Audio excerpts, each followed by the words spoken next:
a different kind of Manuka honey. So we don't want to be just any other company doing a standard honey in jar. We want to showcase that there's a lot more to honey than what people know.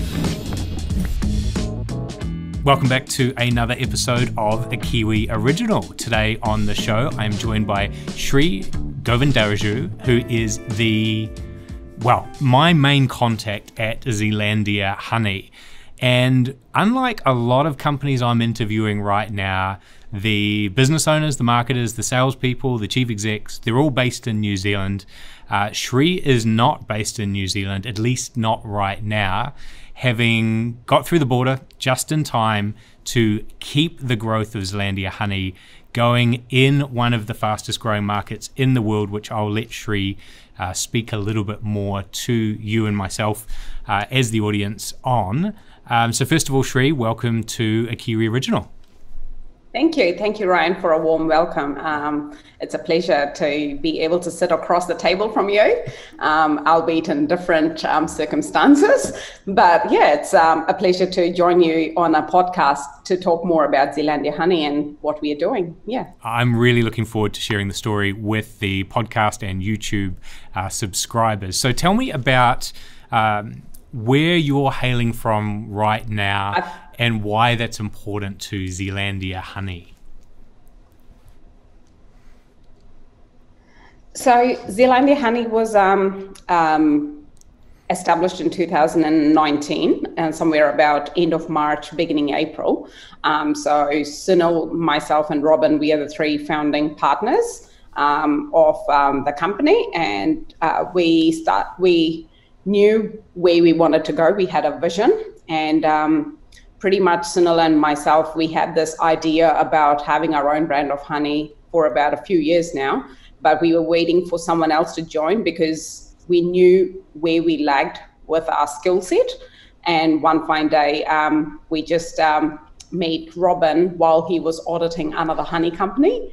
And so Robin walked through the laboratory, and Sunil just goes off on his spiel about what his vision is. And Robin's like, okay, I've got a similar vision. Why don't we just work together? So pretty much the inception of our team was in a laboratory. And we thought, okay, let's start small. Let's just don't go in, with everything, with guns blazing. So we started really with India market, because that's what we thought would be ideal to start with, because Sunil and myself are from there, and we've got a few known people in the industry, and we said, okay, let's try that. And we really started only with a half pallet of export, and it worked pretty well. And then it started becoming more serious as the word got out about the brand. Yeah.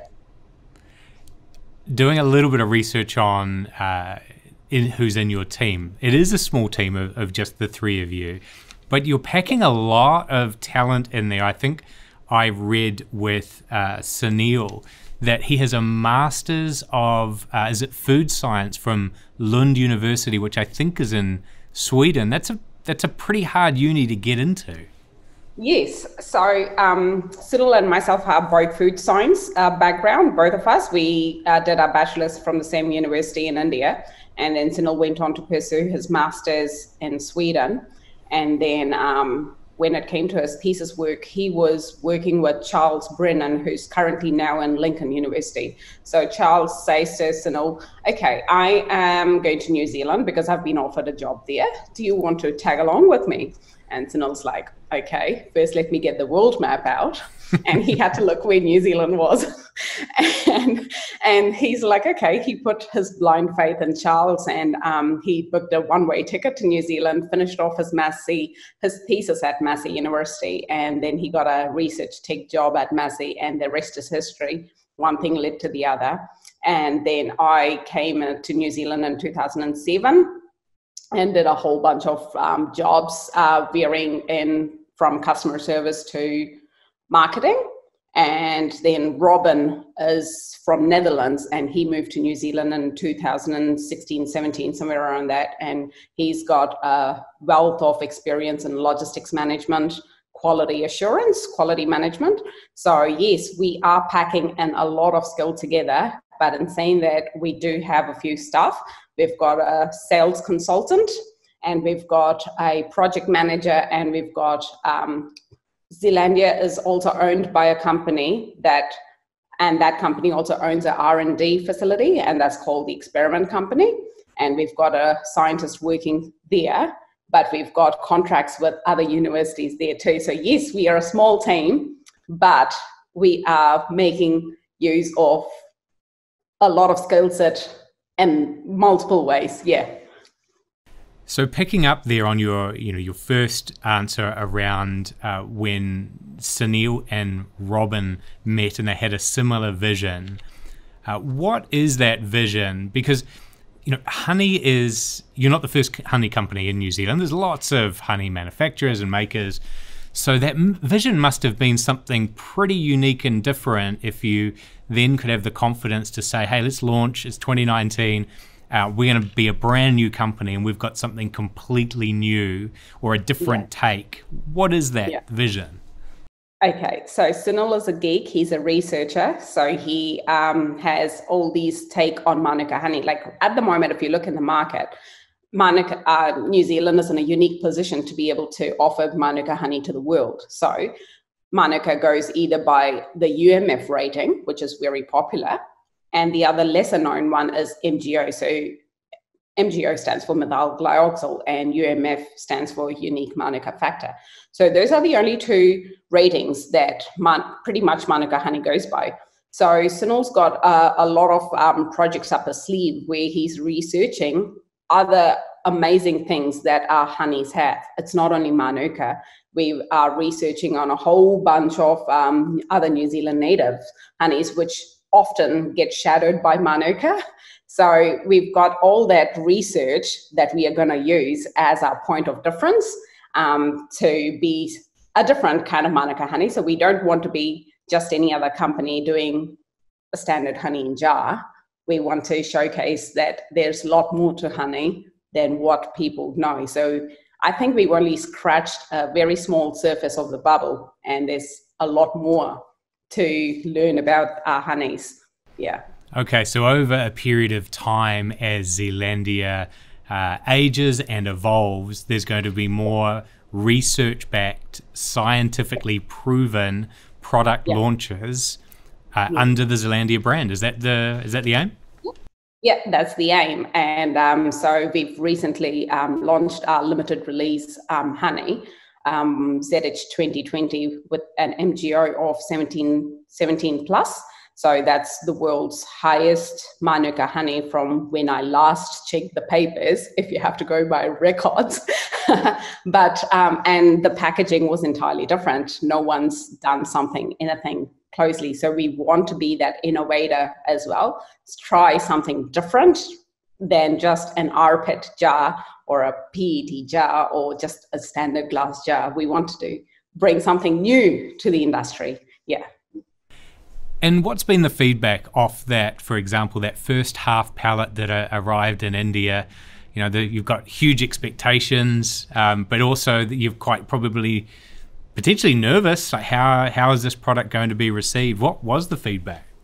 Oh my God. The first thing people said was, why is this honey so expensive? Like literally, if you go to any of the supermarkets in India, you could buy for honey less than $10, 10 New Zealand dollars. And our product there was sitting more like $180, $60. And they were like, why should we fork out so much money? So it was more around to giving people the knowledge about why Manuka honey is so special and why does it rack up. And it doesn't help that New Zealand is on the other side of the world where everything is pretty high in expenses, in terms of expenses. So we had to break it down to the cost and show them why. So yes, that was the first thing, and we still encounter it till date, why honey is expensive. But in saying that, coronavirus actually was a blessing in disguise. The market's picked up in India really well. We are selling like hotcakes. Yeah, e-commerce is big for us there. I can imagine. I think there was some recent research out on the news talking about the medicinal properties of Manuka honey to keep your own immune system up, which we kind of, like, all of our grandmothers always knew that. At least I knew that growing up. But we just needed to be reminded of it again, it seems. Yeah, it's amazing. Like, honey doesn't have any antiviral properties, so it's not going to protect you from a virus per se. But if you have even, I say to people, I know, yes, Manuka honey is expensive. Yes, it's from our own backyard, but there's a reason why it is so expensive, because the beekeepers have to fork out for laboratory costs and XYZs and a whole bunch of other things. But if you even can have the lowest grade of Manuka honey in your pantry and have a spoon of it every day, it's like a firewall to your body for your whole family. Nothing can get through there so easily. Yeah. I like that metaphor, a firewall for your family. And you're now in the Middle East, out doing the business development and sales. What have you encountered so far? What's it been like? I've never been to the Middle East, and first I've been blown away by how much humidity is. It's like hot is a different thing. You can manage hot, like, it's hot, you can, cool down or do something, but the humidity is through the roof. Whereas in Ras Al Khaimah, it's a bit better. It's like most days it's still 60-70% humidity, which is still quite high. But so that's the first impression. But these guys are quite progressive in their thinking. I know they're like, it's like they're living in the middle of nowhere in a desert, but they've got this ambition to mark their space in the world, like mark their positioning in the world. It is just, incredible. And the other thing I realized is we take water for granted in New Zealand. You have to pay for drinking water here. It's a precious commodity. So that's the other key take for me from Middle East. It is a different market, and I don't profess to know a lot about it, although I've been there a few times, not on business. And the thing that struck me was just how, as you say, making their mark on the world and creating a place. A lot of that involves around hospitality and that Bedouin way of always welcoming people into your tent and making sure that they have drink and food. And there's been great opportunities there for New Zealand winemakers. And with food, Manuka honey, I can imagine that sitting quite well there. Is the market you're looking to open up with Zealandia, is that more the food service or more the consumer shopping, boutique luxury supermarket side of things? So we are partnering up with some of the biggest retailers in this region. So we will have a front retail shop for our products. We've got a very strong presence online here. So we've noticed historically, yes, we sent our first half pallet to India, but then we were not on any e-commerce channels. And then when Sunil and Robin got back from India, they realized that the next big thing was not actually being in physical retail shops, but to give the product a face through online channels. The minute we put our product on eBay, we've made our website with the shopping feature, we started getting a lot of e-commerce orders through the website, and the number of us UMF 15 plus or NGO 550 plus, our Zealandia Gold that we shipped were incredible. And that's when we realized that Middle East could be our market. And then, so later on we've progressed to building up ties and relationships. We've shipped orders to Saudi Arabia and to the Emirates by pallets. And now we are here to pretty much establish ourselves in this market because it's a very fast key growth market. Yeah. Hey, just a quick interruption. Thanks for watching a Kiwi original. If you're liking this episode, then hit the notification button, and that means you'll see when every new episode gets released. We've done 40 already. We've got another 50 lined up. Right, now back to the episode. it's so refreshing to hear that you're focusing on Middle East and India. Out of the last 2 years in this role, I can honestly say you're the first person I've talked to that has that area of the world as a focus. And it's underrepresented. I mean, I think I saw a figure that said into India, our export figures are about $1 billion a year, not in honey, but that's in everything. And it is a fast growing market. It is. I guess there are two questions. What's the perception of New Zealand made honey? Is there any perception, or are you kind of starting from scratch? So to be honest, when we started last year, we didn't know about the trusted Kiwi, that anything about the subscription. Had we known then, I would have bought it then. But then as you learn things in the business, I've never been in a position where I had to make certain decisions about certain things. So I'm learning things every day.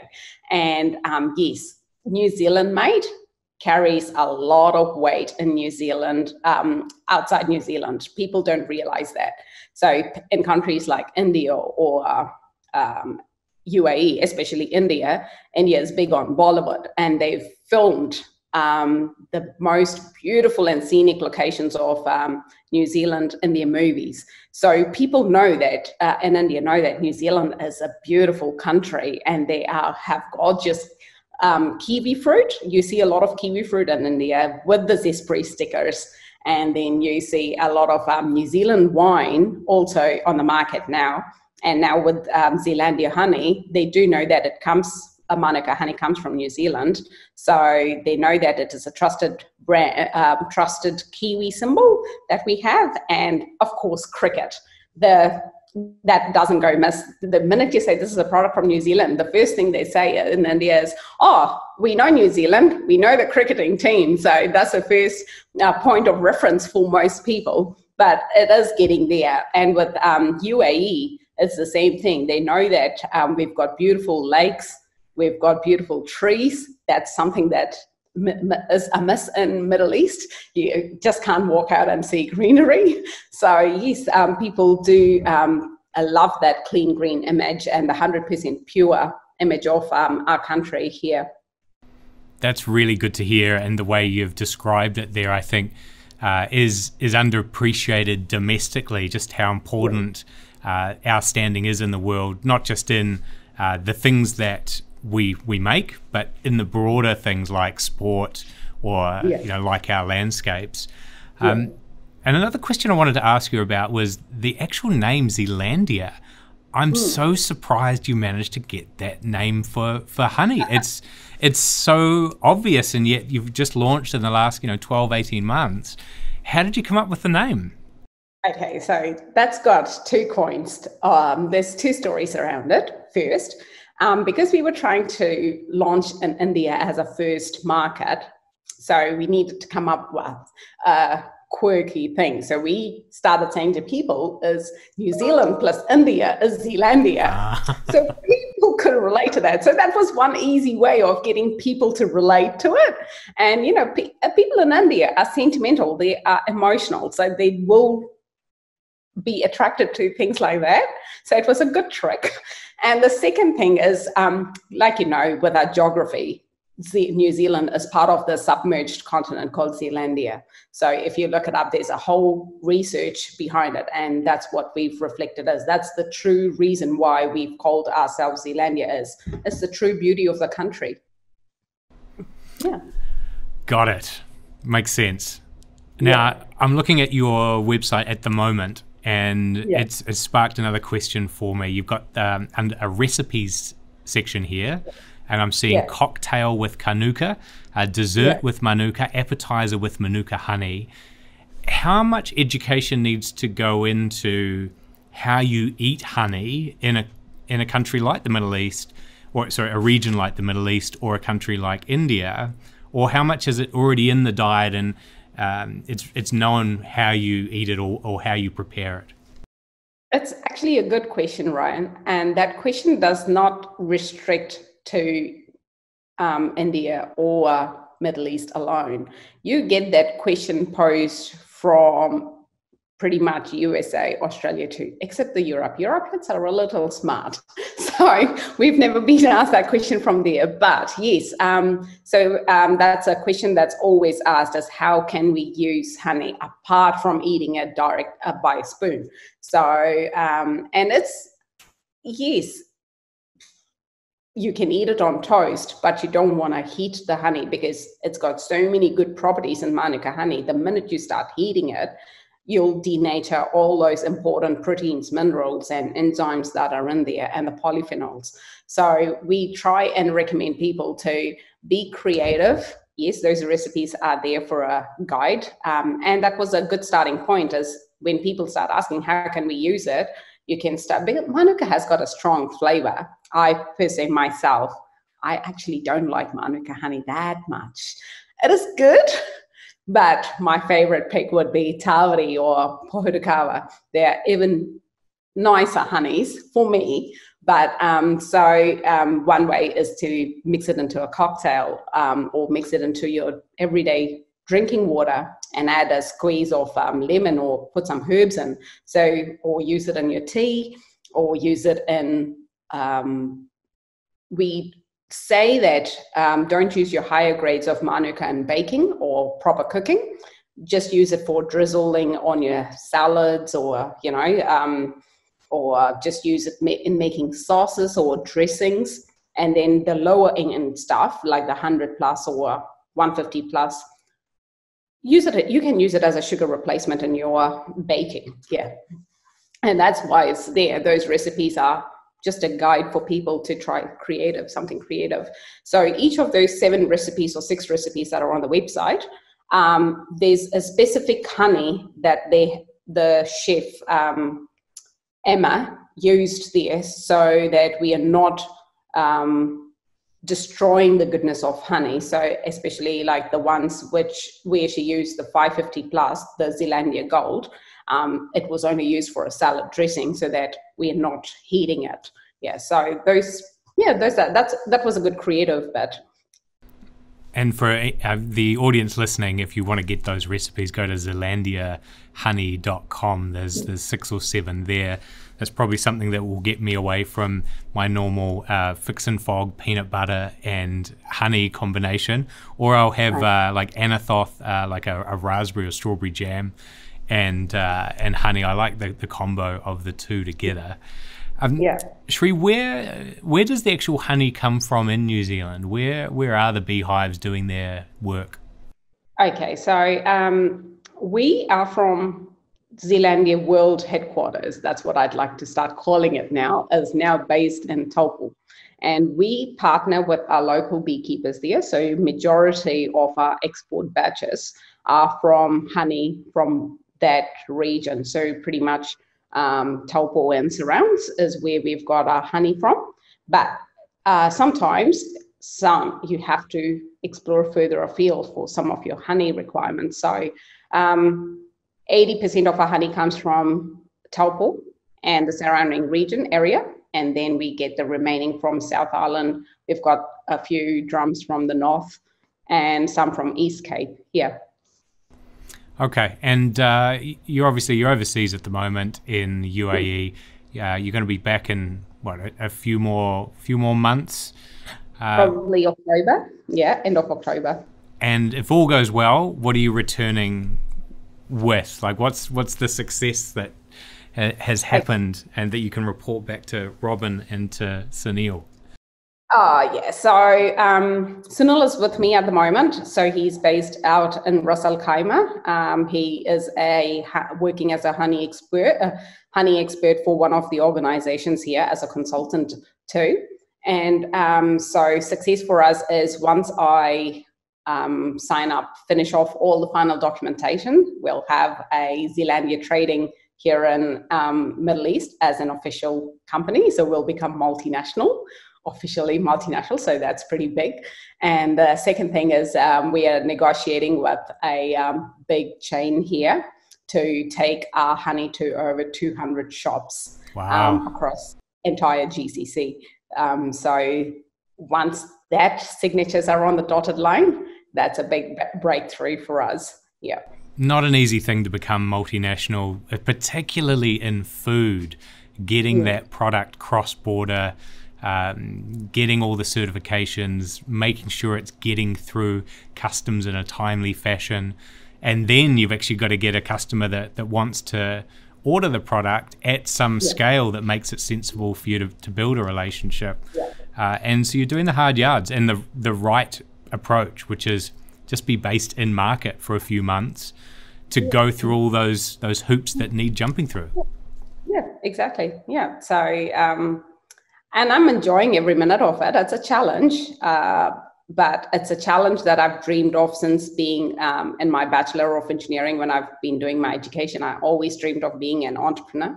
So it does give me a kick that I am in such a position where I can be and do what I always wanted to do. So, and it is, again, going back to the basics, it is giving a face to honey that is produced by our small beekeeping units back in New Zealand. It is, that is at the end of the day, I can sleep well because I've given someone the hard work that they've put in to make a product a home on the other side of the world. Yeah. It's fantastic, and it's a market that may have never tried New Zealand's honey before, let alone our Manuka honey, and you're introducing it to them in a way that is science-backed, because from what you've told me today is that this is very much a research-backed organization that wants to keep pushing things forward in terms of the quality of the honey, and that can only be a good thing for New Zealand. It is. We truly believe that, yeah. Is there anything else that I haven't asked you today, Shri, that I should have covered off, or any final thoughts from you?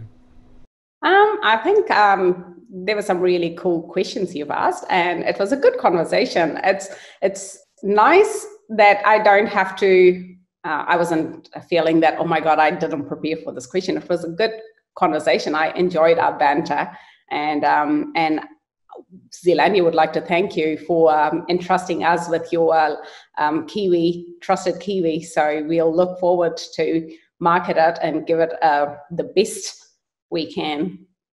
I can tell it's in good hands. And I remember when we first digitally talked on LinkedIn, you asked some really good questions about whether it was right for what you were creating at Zealandia. And it was over a few weeks. So you did your due diligence as well.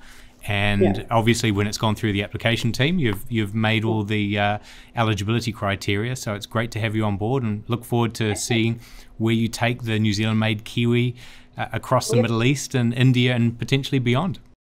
Yeah, sure, definitely. I look forward to doing that. We look forward to doing that. Yeah. And thank you for having me. You are welcome, and good luck on the rest of your trip, and may it be very fruitful and safe travels back to New Zealand. This has been a Kiwi original brought to you by the New Zealand Made team. Thanks for watching. The New Zealand Made trademark is used by over 1,200 businesses in New Zealand. The New Zealand Made team licenses that trademark. Check if you're eligible at bynz.org.nz. If you feel that someone should see this, share it with them now. Otherwise, subscribe to youtube.com/bynzmade, and we'll see you on the next episode.